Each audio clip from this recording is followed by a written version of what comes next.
자, 오늘은 아까 말씀드린 대로 우리 고난주간의 수요일이에요. 그래서 뭐 다른 사람들 같으면 뭐 다른 교회 같으면 뭐 여러 가지 뭐 프로그램, 특별 프로그램을 하겠죠. 저희는 자율에 맡겨 있습니다. 대신 제가 오늘 말씀을 좀 준비해 봤습니다. 오늘 말씀의 제목은 이 좁은 길에 관한 얘기인데 사실 이 좁은 길이 뭐냐라는 걸 오늘 좀 깊게 파보려고 그래요.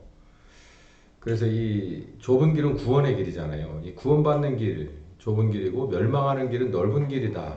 이제 이렇게 성경은 비유적으로 나왔는데 이게 무슨 얘기냐?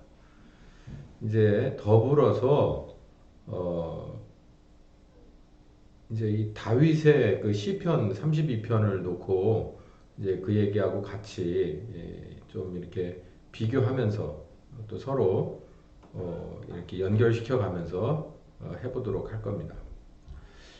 우리를 살리는 길, 그 예수님이 우리를 살리기 위해서 가신 길이죠. 이제 좁은 길은 살리는 길이잖아요. 살리는 길은 바로 십자가의 길이죠. 그걸 상징하는 지금 이제 고난 주간이라고 합니다. 다윗도 이 좁은 길에 관해서 얘기를 해놨어요. 그 시편 32편에 나오는 사망의 음침한 골짜기가 바로 요 얘기더라고요. 자, 좁은 문, 좁은 길은 우리를 살리는 길입니다. 죽을 길에서 멸망의 길에서 우리를 살리는 구원의 길입니다. 마태복음 7장 6절에서 14절까지 보면은 거룩한 것을 개에게 주지 말며 너희 진주를 돼지 앞에 던지지 마라. 이 말은 소중하게 생각하라는 얘기죠. 소중하게 생각하라는 얘기입니다. 함부로 저기 하지 마라. 아주 소중한 선물을 이 어느 대상에게 받았어요. 주면서 그러는 거예요. 굉장히 소중한 거니까, 뭐 비싼 거니까, 의미 있는 거니까 이거 함부로 하지 마라 이 얘기예요. 거룩한 것을 개에게 주지 마라. 이 거룩한 게 뭐겠습니까? 구원에 관한 메시지, 복음이죠. 예수님의 십자가 그 은혜를 말하는 겁니다. 함부로 여기지 마라. 저희가 그것을 발로 밟고 돌이켜 너희를 찢어 상할까 함이라. 뭐 이건 굳이 설명을 안 해도 알 수 있는 얘기죠. 이거 할 만한 자리에서 할 만한 사람에게만 하라는 얘기예요. 그러니까 막 아무 데서나 막 이렇게 하는 거 전 별로 원칙적으로 썩 좋아하지 않습니다. 그래서 아까 상조도 들을 만한 사람한테 얘기하잖아요. 복음도 들을 만한 사람한테 얘기하는 거지. 뭐 그렇지 않은 사람에게 얘기하면 발로 밟고 돌이켜서 찢어 상할 상황이 될 수 있어요. 그러니까 이것도 굉장히 민감하게 봐야 될 문제다. 소중하게 생각해야 될 것이다. 엄청 소중하죠. 아들의 십자가의 죽으심이 여 안에 들어가 있으니까요. 구하라 그러면 주실 거 찾으라. 뭘 찾아요? 우리 구원에 관한 거죠. 이 구원에 관한 것을 구하고 찾아야죠. 이거 말 하나 말하죠. 누가 죽을 병 걸린 사람인데 산삼이 그 좋다 그러면은 산에 열심히 다니면서 구하고 찾아야겠죠. 그거 똑같은 거죠. 우리가 멸망당할 수밖에 없는 그런 처지인데 모르니까 그러고 있는 거지. 안다고 하면은 난리 나겠죠. 열심히 찾아야 될 것이다. 구해야 될 것이다. 구하는 이마다 얻을 것이고 찾는 이가 찾고 두드리는 이가 올릴 것이다.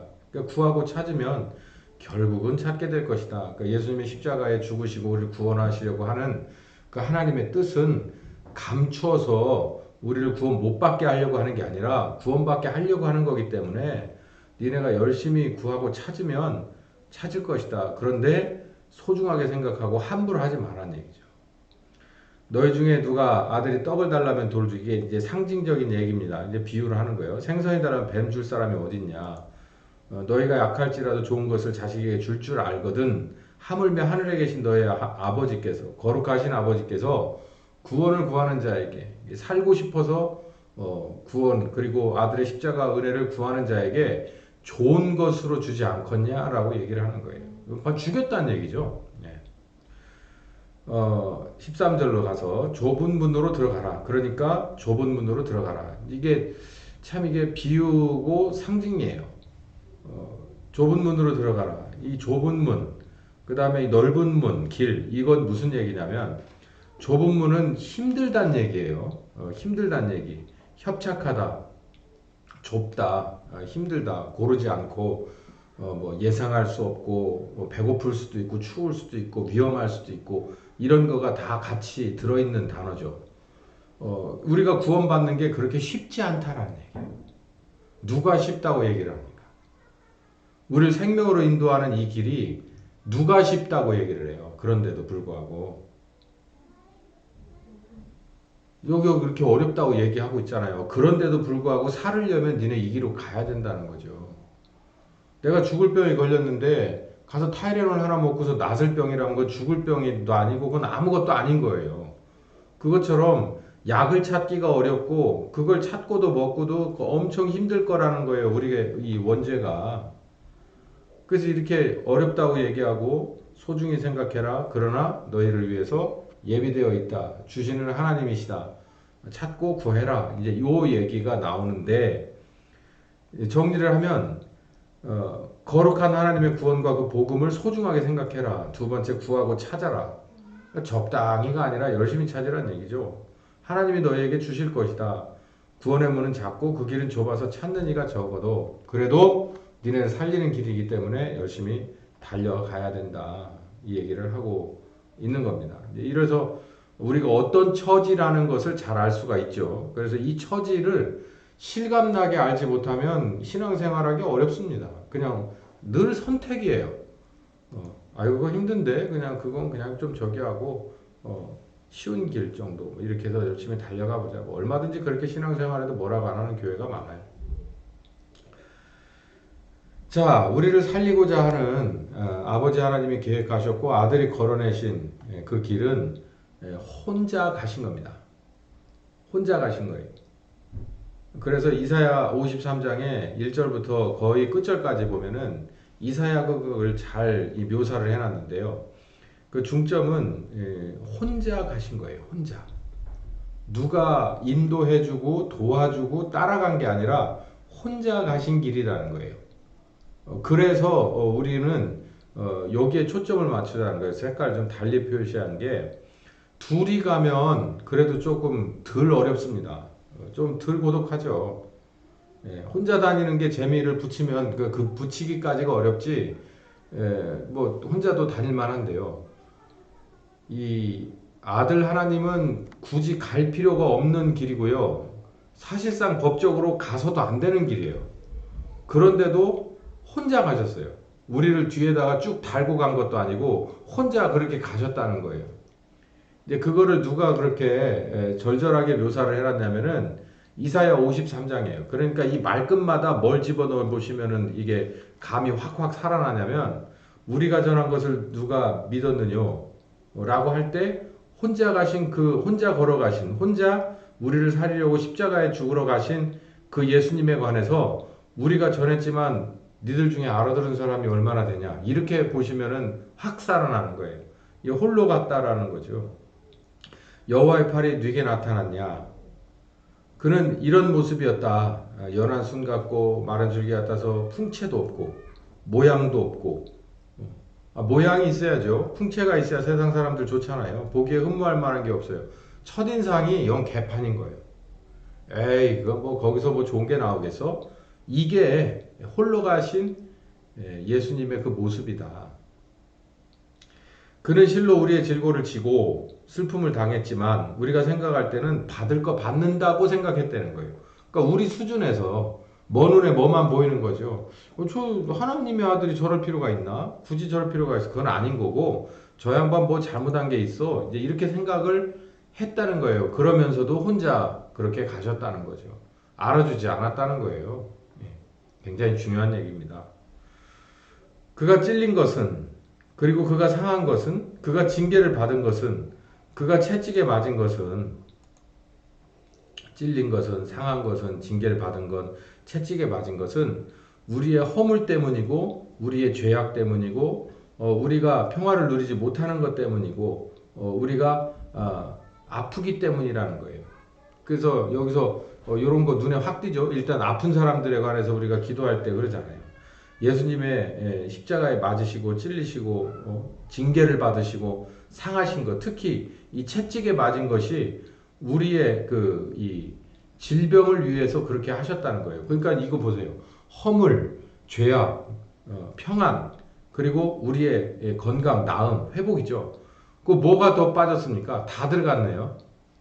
그러니까 예수님의 십자가에 죽으시고 다시 사신 것은, 십자가에 죽으신 제물의 길은 우리의 필요에 처음부터 끝까지가 다 들어가 있어요. 그러니까 어떤 거든 구해도 상관은 없습니다만은, 그러나 제가 이 좁은 길에 관해서 멸망이냐 생명이냐를 얘기했듯이, 예수님이 말하는 거는 우리들의 육체 생명의 구원도 말하고 있지만, 그보다도 더 중요한 건 육신이 죽는 것보다도 영이 죽는 것을 더 무서워하라고 하는 것처럼, 우리는 이 네 가지 전부가 다 우리를 위한 것이고, 이 중에서 어느 하나만 달라고 막 하고 이러지 말고, 오히려 우리의 허물과 우리의 죄악과 우리의 평안하지 못한 것을 위해서도 우리는 예수님이 십자가에 죽으셨다는 것을 잊어버리면 안 되고, 그것도 찾고 구해야 되는데, 우리가 뭘 얼마나 어떻게 했냐는 거죠. 그렇지 않다. 우리가 필요한 것만 얘기해요. 예. 우리는 양 같아서, 양이 뭐예요? 이게 배은망덕한 겁니다. 그러니까 필요하면은 목자 옆에 붙고, 그렇지 않으면은 그냥 그래요. 그러다가 위험하면은 또 달라붙고 그래요. 그러니까 우리도 그렇잖아요. 필요하면 기도해요. 필요하면 기도 시간이 길어지고 기도가 시끄러워집니다.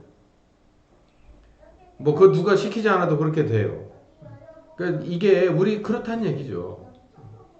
근데 그분은 곤욕을 당해도 그냥 잠잠하게 묵묵하게 처음부터 끝까지 십자가의 길을, 죽으러 가는 길을 그렇게 끌려가고 입을 다물고 갔다. 혼자. 여호와께서 그로 상함을 받기를 원하사. 이게 아버지 하나님의 뜻이죠. 그가 상함을 받아요. 아무 잘못 없이 상함을 받는 것을 원해요. 그리고 질골당하는 것을 원해요. 그래서 그 영혼의 속건제물을 드리면은 그 씨를 보게 되고 그날은 길 것이요 그의 손으로 여호와의 뜻을 성취할 것이다. 이게 구원이잖아요. 그러니까 아버지가 아들이 십자가에서 그렇게 누구도 알아주지 않고 또 그냥 묵묵히 입 다물고 맞고 또 징계를 받고 또 찔리고 상하는 것을 원하셨다는 거예요. 그게 아버지의 뜻이죠. 그게 바로 우리를 사랑했기 때문이라는 거죠. 자, 이러므로 내가 그의 존귀한 자와 함께 분깃을 얻으며 강한 자와 함께 탈취한 것을 나누게 하리니, 이는 그가 자기 영혼을 버려 사망에 이르게 하며 범죄자 중 하나로 헤아림을 입었음이니라. 그러나 실상은 그가 많은 사람의 죄를 지며 범죄자를 위하여 기도했느니라. 이게 부활하시는 예수님에 관한 예언입니다. 그러니까 아버지 하나님이 아들의 비참함을 그냥 두고 보지 않는다는 거죠. 확실하게 신원하신다는 거예요. 안갚음을 하신다는 거죠. 자, 이렇게 정리를 해볼게요. 이사야 53장은 범죄자로 여김을 받아서 찔리고 상하고 징계를 받고 채찍에 맞는 것이다. 혼자 그 길을 가서. 이렇기 때문에 이것으로 여호와의 언약, 죄인의 구원에 관한 것이 성취가 됐다는 거예요. 근데 누가 알고 있냐는 거예요. 그걸. 오늘 이 얘기가 사실상 오늘의 결론인데요. 아버지 하나님이 언약을 하고, 일단 그 당사자가 누구냐면 아담과 하와죠. 창세기 3장 15절에 당사자니까.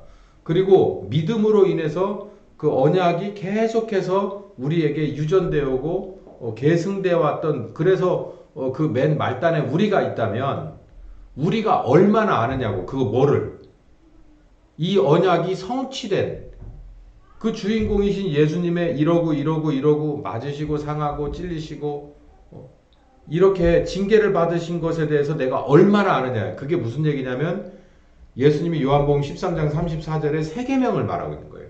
네가 나를 사랑하면 내 계명을 지켜라. 내 계명은 뭐예요? 내가 너를 사랑한 것처럼 너희도 서로 사랑하라는 거죠. 얼마나 알고 있느냐라는 거예요. 모른다는 거죠. 알면은 계명을 지키게끔 된다는 거예요. 그렇기 때문에 여호와 하나님은 예수를 존귀와 그리고 부활과 심판, 이 자리에 놓으실 것이라는 거예요. 여기 12절에 말한 요 말씀. 부활하시고 심판주로 보내실 것이다. 중요한 건 사람들은 이런 내막을 잘 모른다. 이걸 안다면 너희는 내 계명을 지켜라. 혼자 걸어가신 길인데 그 안에 어마어마한 일을 해놓으셨는데 그거 우리 잘 모른다. 알아야겠죠. 그래서 찾으라고 한 거고 그래서 구하라고 한 거예요.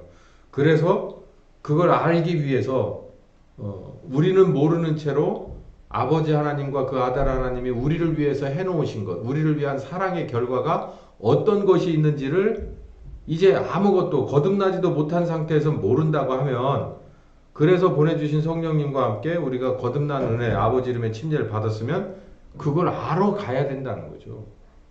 그게 바로 사랑의 계명을 지키는 거라는 겁니다. 다윗이 예수님이 홀로 걸어가신 그 좁은 길에 관해서 얘기를 했어요. 어딘가 시편 23편입니다. 여호와는 나의 목자신 내게 부족함이 없다. 그가 나를 푸른 초장으로 누이고 쉴만한 물가로 인도하시기 때문이다. 그가 내 영혼을 소생시키고 자기 이름을 위해서 나를 의의 길로 인도하신다. 이거 여기까지는 뭐 찬란한 거죠. 뭐가 부족한 게 있겠습니까? 근데 그 다음에 보면 내가 사망의 음침한 골짜기로 다닌다. 내가 해를 두려워하지 않는다. 이래저래 해서 나를 안위하시고 상을 베푸시기 때문이야. 그래서 나는 평생 따라다닐 것이다. 그러면요, 여기서 보면 푸른 초장과 맑은 물에 관한 얘기는 사람들이 얼른 와답니다. 왜냐하면 그 느낌 자체가 너무나도 시원하고 따뜻하거든요. 그리고 풍요롭잖아요. 그리고 평안하지 않습니까? 근데 이 사망의 음침한 골짜기를 얘기를 안 한 거예요. 이거에 대해서는 별로 그냥 하나님 우리 어려운 때도 늘 함께 하시지. 그냥 요 정도 수준인데요. 요 얘기를 좀 더 해보려고 하는 거예요. 다윗이 그 정도 수준에서 이 얘기를 했겠는가. 자, 푸른 초장과 맑은 물가는 누구나 희망하고 찾는 넓은 길과 넓은 문에 해당합니다. 이건 본능이죠. 뭐 예수를 믿는 사람이나 안 믿는 사람이나 복이라고 하는 한 글자를 엄청 사랑하는 이 대한민국의 사람들, 거기에다 한자 더 붙여서 축복을 사랑하는 대한민국의 그리스도인들이라고 자칭하는 사람들, 똑같죠. 누구나 이거 좋아요. 다윗도 이 얘기를 하는 겁니다. 사망의 음침한 골짜기, 이거 별로 바라지 않고 찾잖아요. 이거는 마태복음 7장에 나오는 좁은 문과 좁은 길을 말하는 거죠. 근데 다윗은 여기뿐만 아니라 여기조차도 자기는 확실한 증거가 있고 경험이 있다라는 얘기인데요. 저는 이렇게 보입니다. 다윗은요, 푸른 초장과 맑은 물보다도 여기에 초점이 있다고 생각해요. 안 그래요? 여러분 객관적으로 가만히 생각해 보세요. 푸른 초장과 맑은 물가를 인도하시는 분이 목자라고 생각 안 할 사람이 어디 있습니까?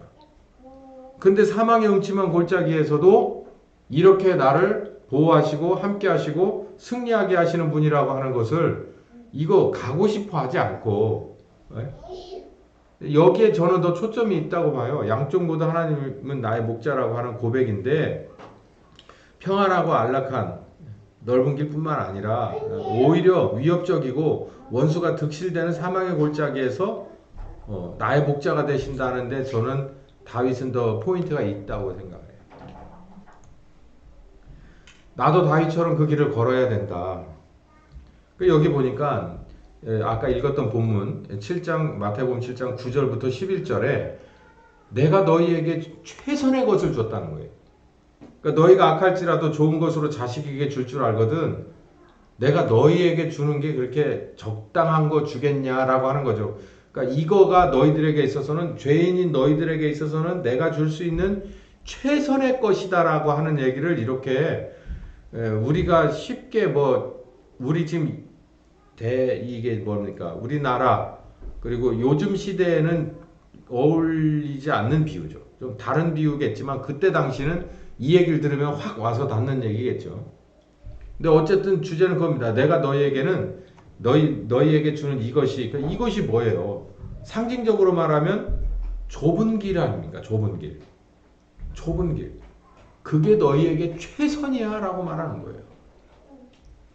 좁은 문 길을 통해서 멸망치 않고 새 생명 구원을 얻어가라. 새 생명 구원을 얻어가라. 얻으라.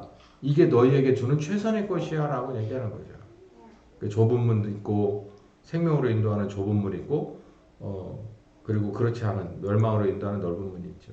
우리 걸어야 되는데, 자, 그러면 무엇이 좁은 문이고 길이냐라는 얘기, 이제 여기에 초점이 맞춰지는 거예요.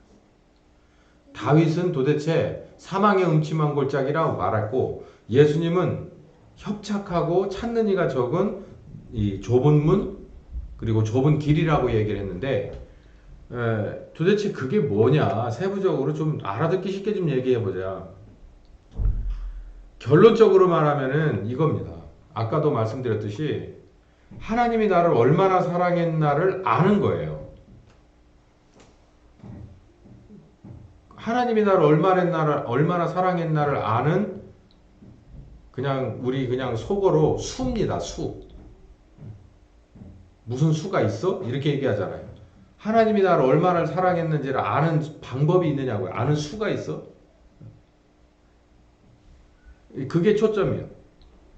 무엇이 좁은 문이고 길이냐. 하나님이 나를 얼마나 사랑했는지를 알면 알수록 내가 하나님을 사랑하는 것뿐만 아니라 내가 하나님이 원하시는 그 사랑을 할 수가 있어요. 자, 첫 번째. 하나님이 죄인을 이렇게 구원하시기 위해서 새롭게 만드는 데는 순서와 방법이 있습니다. 여기에서 제가 하고 싶은 얘기는 뭐냐면, 하나님은 그냥 손쉽게 말로 하는 분이 아니에요. 그 그림으로 그린다고 하죠. 말로도 그림을 그릴 수 있잖아요. 그것처럼 이렇게 손으로도 이렇게 그림을 그릴 수 있잖아요.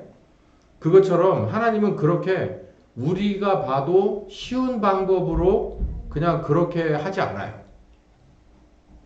그 얘기를 하는 겁니다. 새 창조의 순서는 이렇습니다. 첫 번째는요, 그 사람을 거듭나게 해야 돼요. 이 거듭나게 하는 데는 사람이 뭘 할 게 없어요. 그래서 마가복음 1장 15절에 회개하고 복음을 믿어라. 그런데 회개하고 복음을 믿는 것은 다 아버지 하나님이 하는 겁니다. 아버지 하나님이 회개할 수 있는 그런 말씀을 주시고, 그리고 복음을 제시하시는 거예요. 그러면 나는 그냥 믿고 손 딱 잡으면 되는 거죠. 그래서 새 사람과 새 비전을 보여주면서 이게 거듭나는 겁니다. 여긴 사실 자기가 하는 게 아무것도 없어요.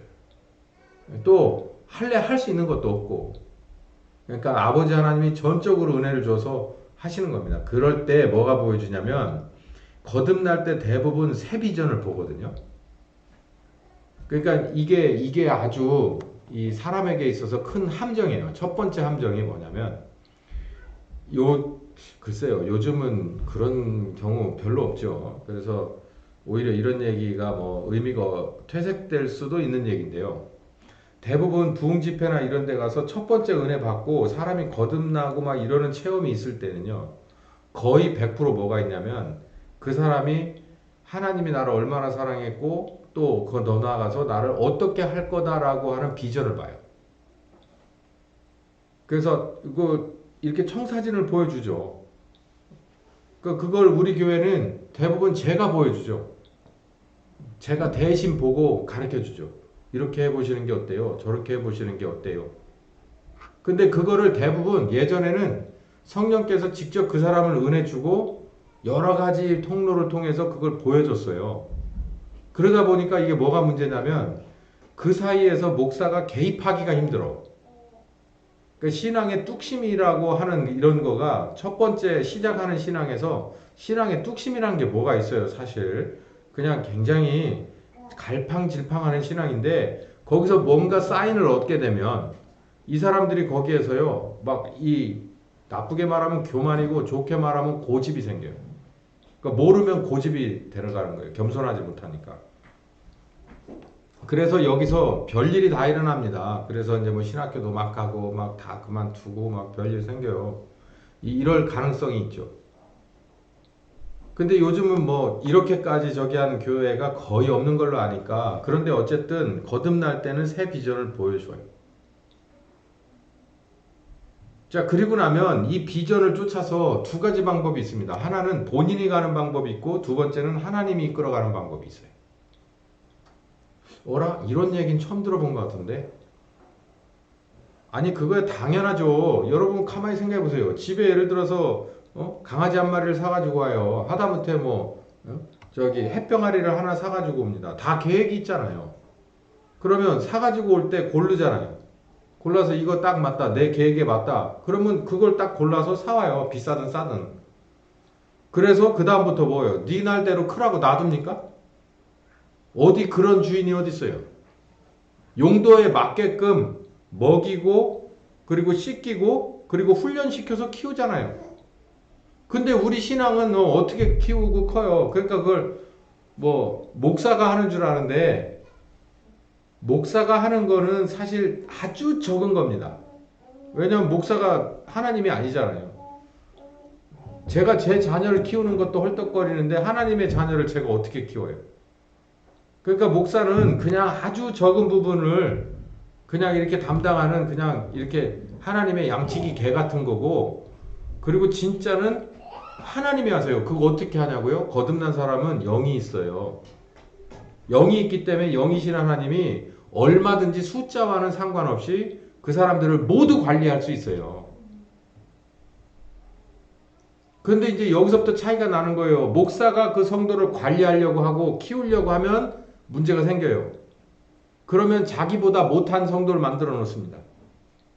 그 스승보다 나은 제자는 없으니까. 그리고 본인 스스로가 목사를 무시해버리고 혼자 크려고 하는 경우도 있어요. 그거는 더 웃기게 되는 거예요. 그거는 완전히 야생이 되는 거죠. 그렇지 않으면은 성령 쉽진 않지만 성령님의 인도하심을 받아서 성령님에게 양육을 받는 케이스가 있어요. 아주 적습니다. 그게 바로 두 번째죠. 이 십자가 복음이죠. 성령께서 오셔서 우리에게 가르쳐 주는 건 십자가 복음입니다. 다른 말로 십자가 복음은 무슨 얘기냐면 예수님이 너를 사랑하기 위해서 아버지의 명을 받고 순종해서 십자가를 지러 가셨다라고 하는 예수님의 그 십자가의 그 여정을 설명해 주는 거예요. 가이드죠, 가이드. 어딘가에 가서 그 뭐 문화재 그 이렇게 설명해 주시는 분이 이렇게 있으면 그분 뒤를 따라다니면 뭔가 이렇게 귀에 쏙쏙 들어오고 전혀 다른 것이 그 안에서 보이잖아요. 그것처럼 성령님도 예수님의 가이드입니다. 그래서 예수님의 말씀 한마디나 예수님의 상황을 저에게 꼭 맞게 가르쳐주는 그런 분이세요.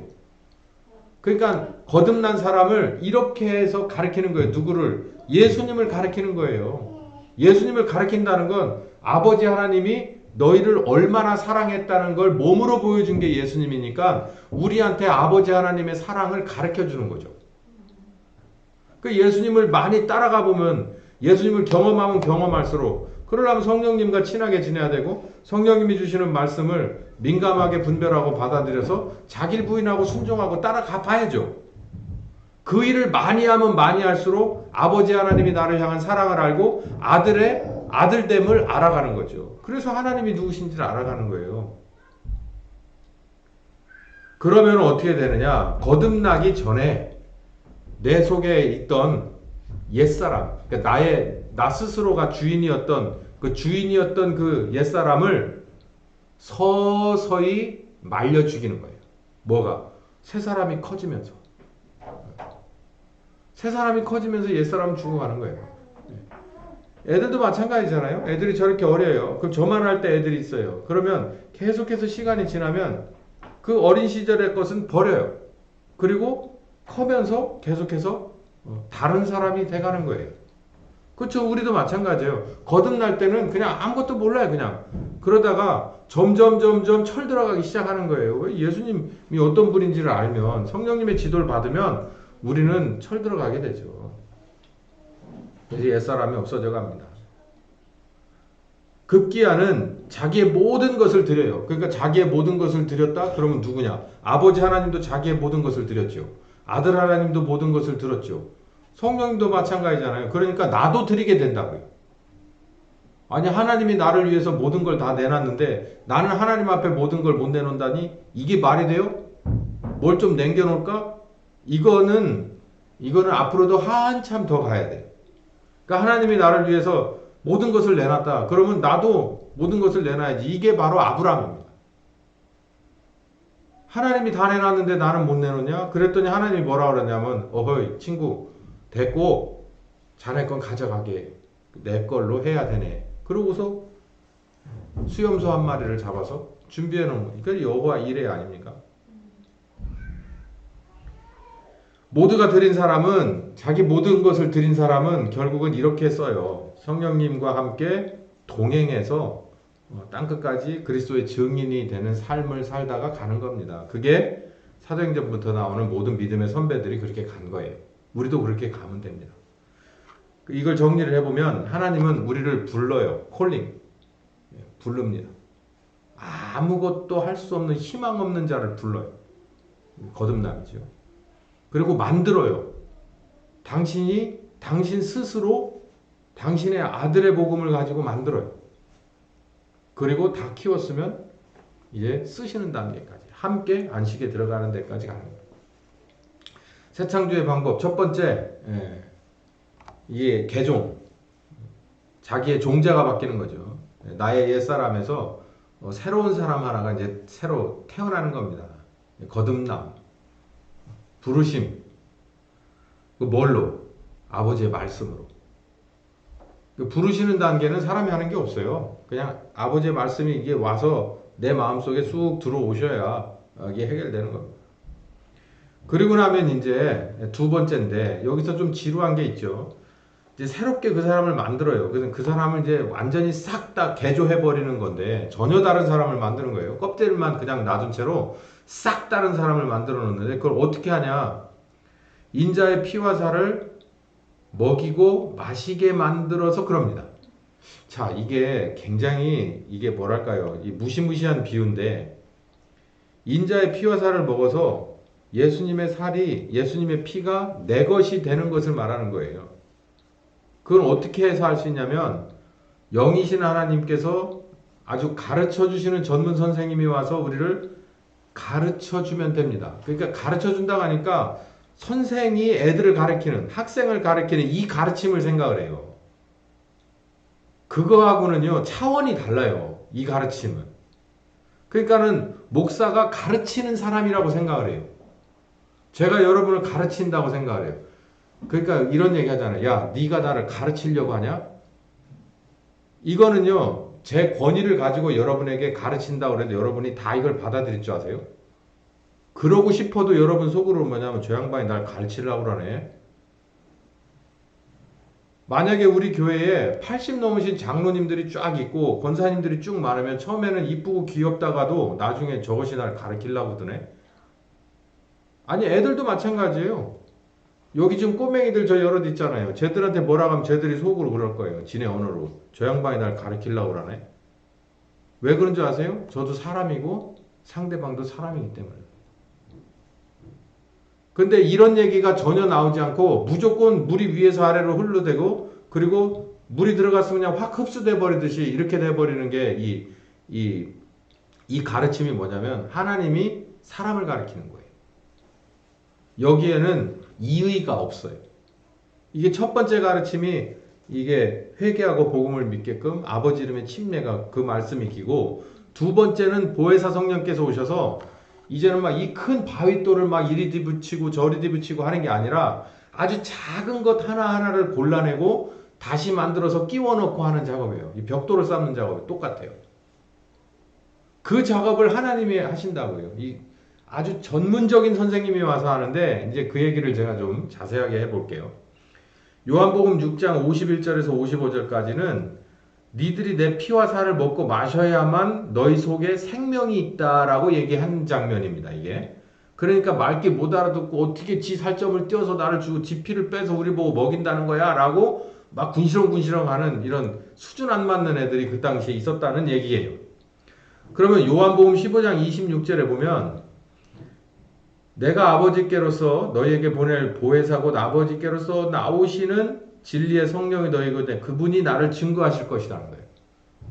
아, 이게 살점을 이렇게 뚝 떼어가지고서 이렇게 하는 거는 그냥 이 상징적인 얘기고, 더 중요한 얘기는 그분이, 그러니까 예수님의, 그러니까 육체적인 것이 아니라 그 예수님의 안에 들어가 있는 예수님이 대신 예수님다운 하나님의 이 눈으로 볼 수 없는, 귀로 들을 수 없는 이거를 하나님이 와서 직접 증거해 준다는 거예요. 이게 바로 아들이야라고 증거를 내놓는다는 거예요.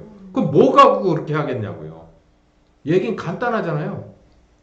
증거를 대준다잖아. 그러면 못 믿을 수가 없죠. 증거가 있는데 그걸 누가 하냐고요? 목사가요? 아니요. 저 목회를 하면서 목회자의 한계를 아주 뼈저리게 느낍니다. 뭐냐면 기도를 해요. 하나님 살아계셔요. 기도합시다. 그러고 기도를 해요. 그러면 저조차도 깜짝 놀랄 정도로 그 기도의 응답이 즉각적일 때가 많습니다. 그런데 그건 그거예요, 또.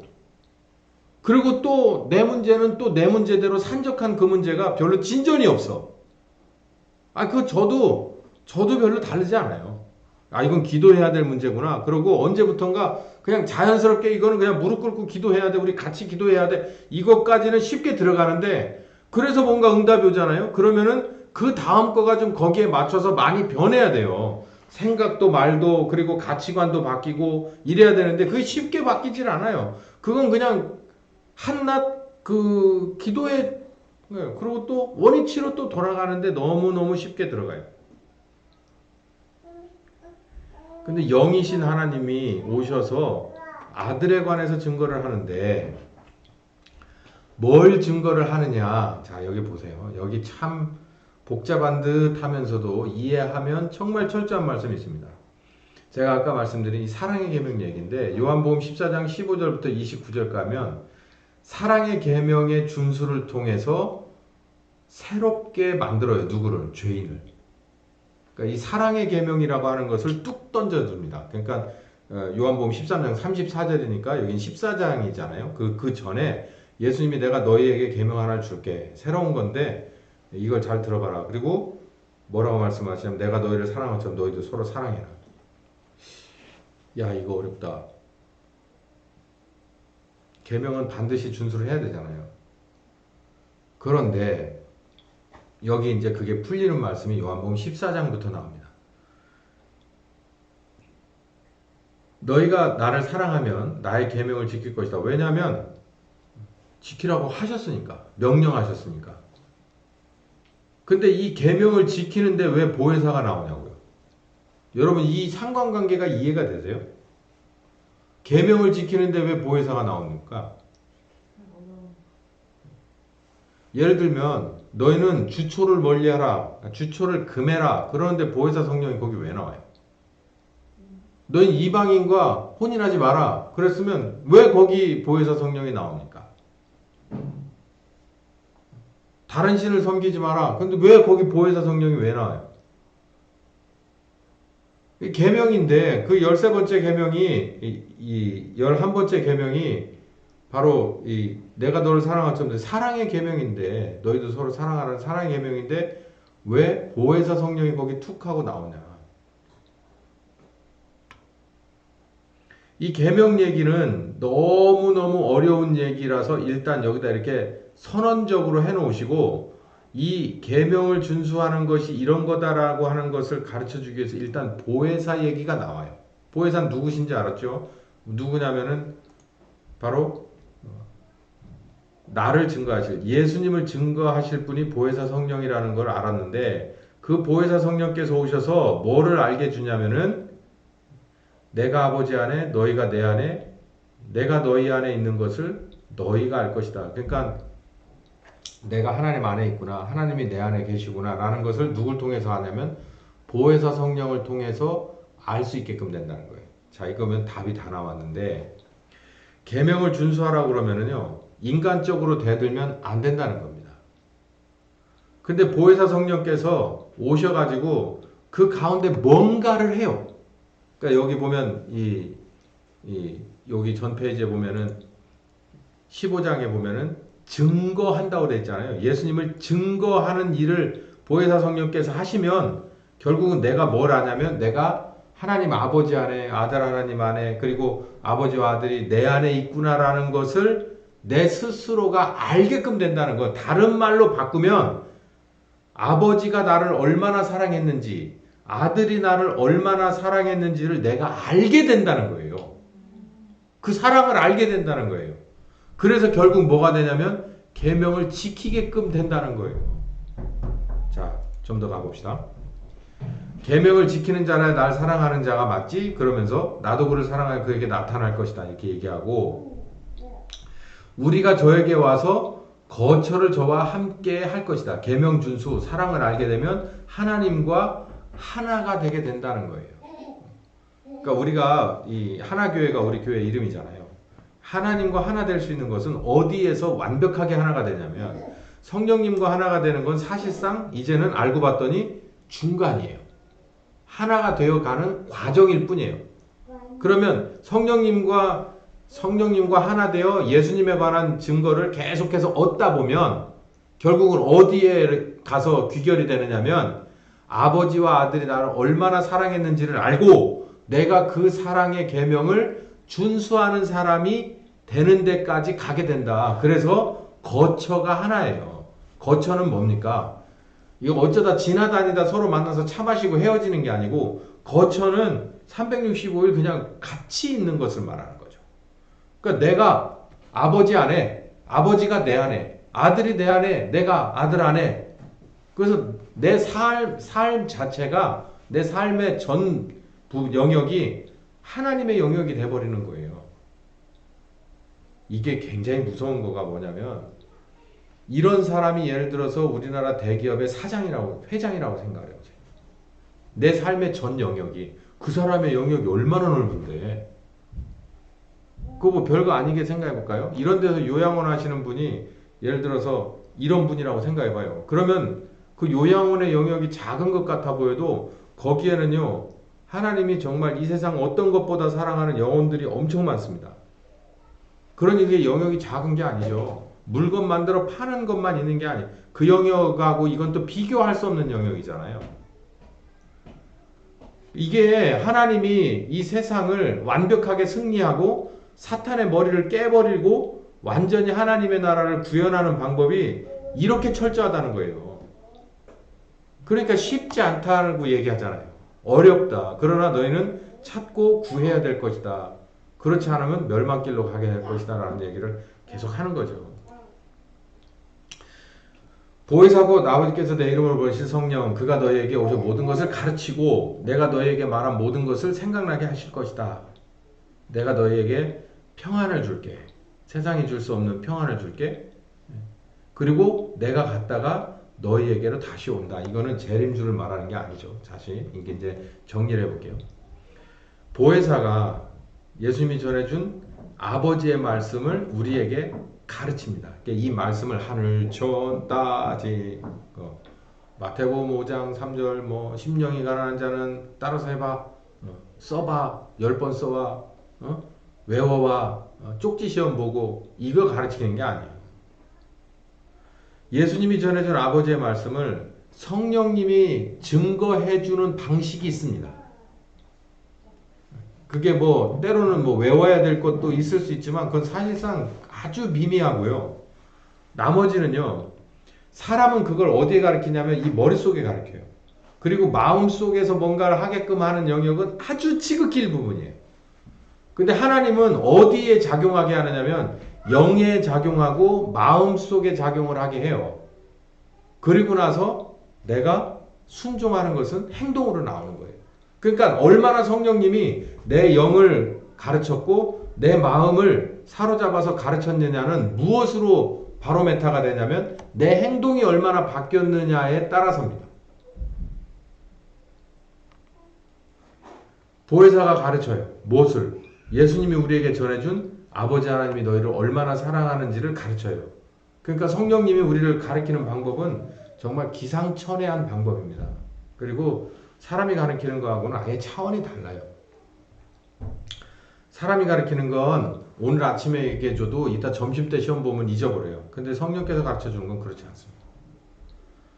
하나님이 주시는 평안, 이거는 어떤 걸까요? 사람이 주는 평안은 뭐 우리 잘 알잖아요.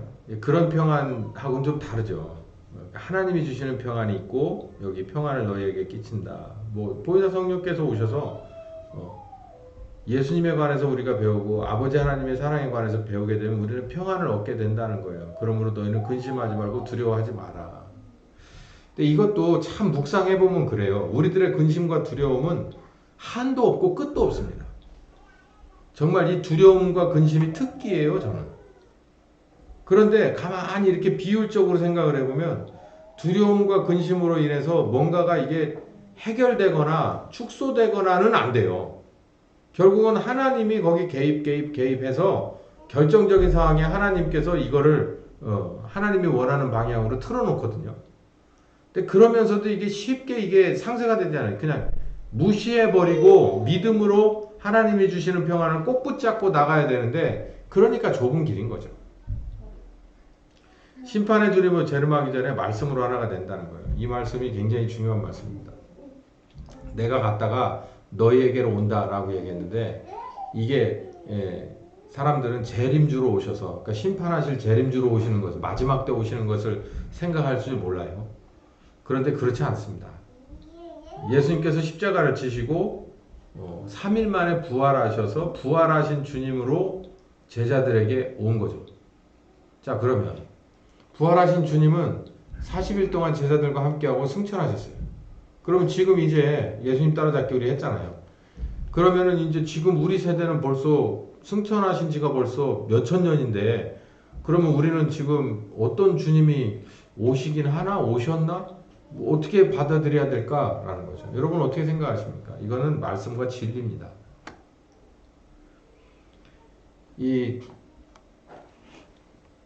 제가 이렇게 고기를 이렇게 덩이 고기를 사다가 가끔 이렇게 손질을 해보면 살코기 안에 이렇게 붙어 있는 이 기름덩이가 있잖아요. 그 기름덩이를 이렇게 걷어내는 작업이 쉽지 않습니다. 그걸 욕심껏 다 걷어내려면 진짜 시간이 참 오래 걸리는데요. 그걸 눈으로 보고 그냥 적당히 할 수는 없죠. 걷어냅니다. 어떻게든 최대한 걷어내려고 노력을 해요. 자, 그건 뭐라서 그럴까요? 이 기름 지방층과 살이 딱 붙었어요.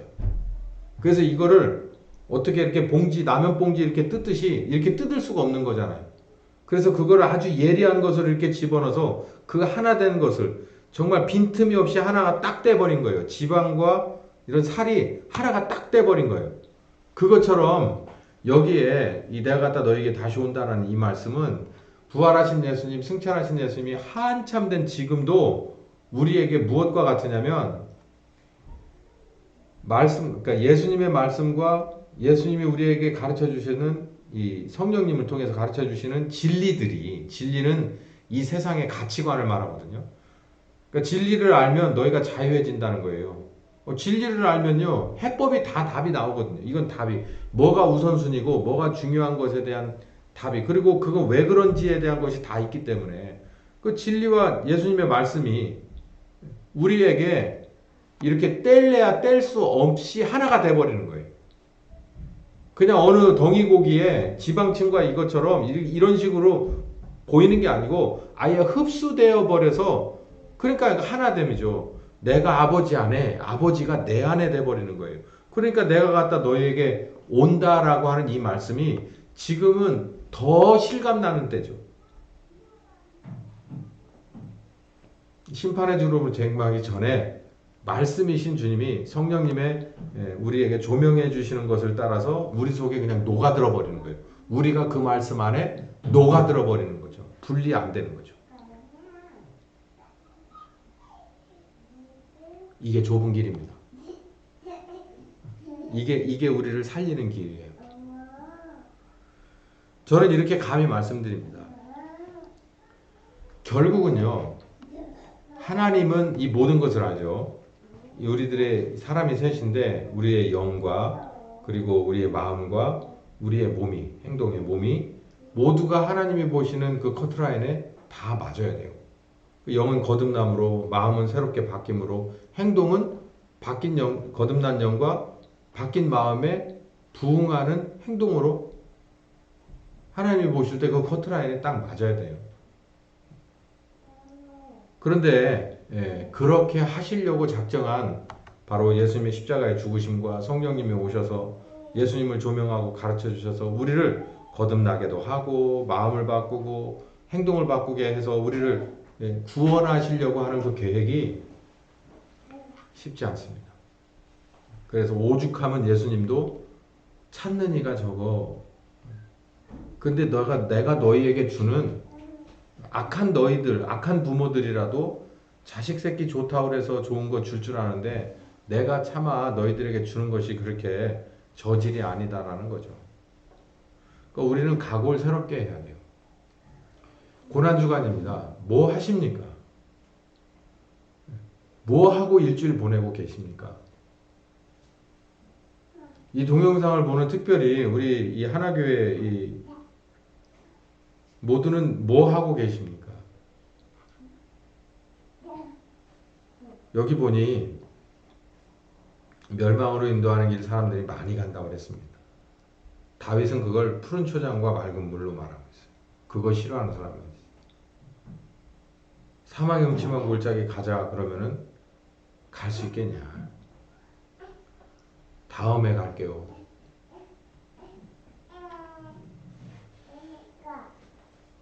예수님은 단적으로 말했죠. 좁은 문으로 들어가라. 좁은 길로 가라. 그게 너희를 살리는 길이다. 거듭나셨습니까? 여러분의 마음도 바뀌어야 됩니다.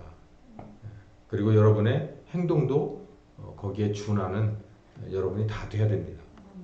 기억하셔서 절기 가운데 있는 이 고난주간 헛되지 않는 여러분들 되시기를 예수님의 이름으로 축원합니다.